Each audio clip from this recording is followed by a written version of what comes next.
നമ്മുടെ അടുത്ത പാഠം, മനസ്സിൽ തോന്നുന്നതെല്ലാം ചെയ്യരുത്.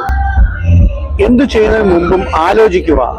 നന്മയെങ്കിൽ ചെയ്യുക, തിന്മയെങ്കിൽ പ്രവൃത്തി ഉപേക്ഷിക്കുക.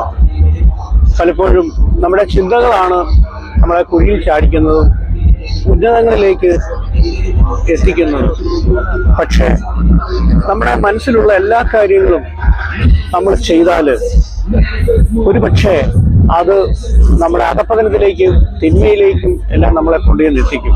അതുകൊണ്ട് തിന്മയായിട്ടുള്ള മനസ്സിൽ തോന്നുന്ന കാര്യങ്ങൾ വിട്ടുപേക്ഷിച്ചുകൊണ്ട് ഉന്നതങ്ങളിലേക്ക് ഉയരുവാൻ ഇടയാവട്ടെ.